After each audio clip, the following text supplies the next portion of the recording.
Mesdames et messieurs, chers compatriotes, aujourd'hui nous entrons comme tous les samedis dans cette école politique que l'on a appelée Congo-Ya Politique. Et il est important pour nous de savoir que jusqu'à présent nous fonctionnons pratiquement avec des habits d'emprunt. On a créé des départements, on a créé des régions, mais en fait, en réalité, en fait de création, il s'agit que d'une copie la plus plate qui soit de ce qui se passe ailleurs, et plus particulièrement en France.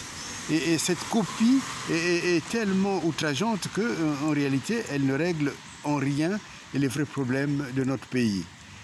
Parlons d'une question qui est clé, c'est ce qu'on appelle le tribalisme. On a beaucoup décrié le tribalisme. Je me rappelle autant de Ngwabi, autant de beaucoup d'autres. On a créé une sorte de logorée, tout un discours contre le tribalisme.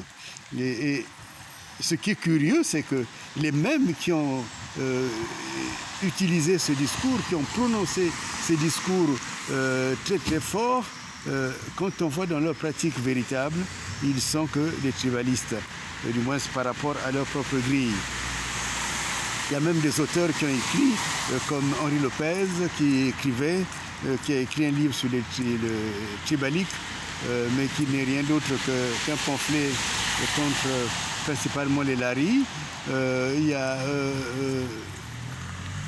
une autre femme politique qui a écrit le Beto na Beto, et on est toujours dans la caricature, mais en réalité, en politique, lorsque une pratique politique est toujours récurrente, et qu'on a beau faire, on a beau déraciner, en réalité, on se retrouve toujours soi-même pris au piège de ce qu'on dénonce. Alors, il faudrait voir que là, il y a une source de vie politique. Et cette vie politique, en réalité, elle n'est rien d'autre que la vie politique de la tribu. La tribu est une réalité politique, c'est un mode politique d'organisation. Et tant qu'on n'aura pas regardé en face la tribu, tant qu'on n'aura pas vu ses mécanismes de fonctionnement, tant qu'on n'aura pas vu les modes, les passerelles politiques qui existent d'une tribu à une autre, eh bien, nous serons dans le faux.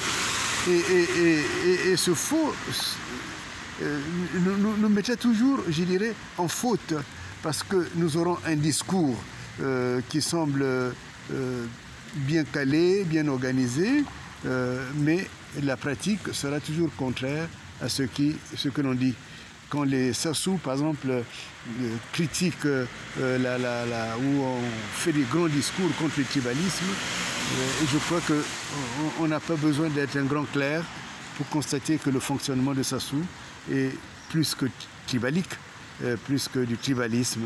Et il a beau changer les termes de discours, il se retrouve toujours pris par le piège de ce qu'eux-mêmes ils ont dénoncé. L'idéal type qui a été dénoncé du tribalisme, c'est toujours leur système de fonctionnement.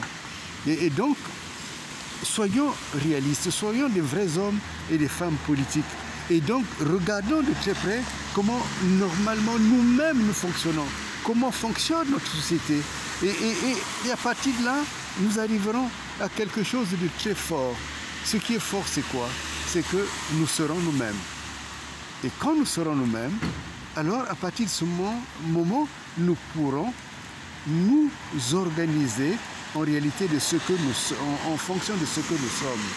Parce qu'il ne faut pas singer les autres. Il ne faut pas fonctionner dans la singerie, parce que de toutes les façons, on va produire une société qui n'existe pas réellement et qui ne fonctionnera pas. Et donc la société qui fonctionne véritablement est la belle société de la tribu. Le Congo est un État où la tribu est la matrice même du fonctionnement de la société.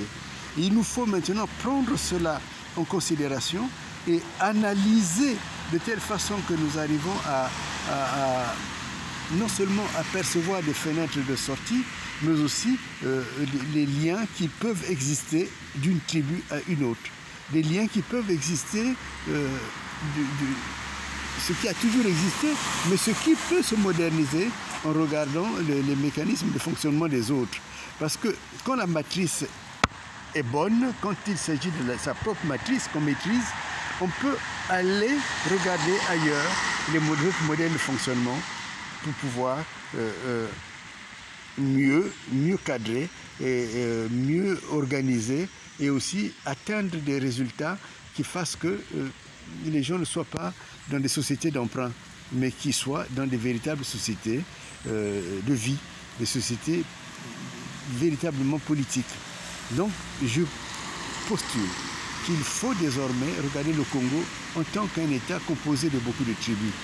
Maintenant, une fois qu'on a regardé cette question, on va regarder en profondeur quelles sont leurs mécaniques de fonctionnement, ces tribus, mais aussi comment ces tribus naturellement coopèrent les unes avec les autres. Et à travers cela, nous comprendrons notre propre société et nous pouvons y appliquer l'intelligence et la sagesse politique qu'on a pu acquérir en regardant les autres sociétés fonctionner, mais aussi que nous-mêmes, nous sommes capables de créer. Alors nous aurons la nation congolaise. Et sans cela, hors de cela, point de nation congolaise. Parce que nous allons toujours être en contradiction, d'abord avec nous-mêmes, mais aussi avec les véritables moteurs, les véritables leviers de fonctionnement de notre société. Voilà, donc ayons l'intelligence et la sagesse politique. Alors, demain, c'est nous qui allons peut-être donner au monde des modes d'organisation qui soient pérennes et subtils.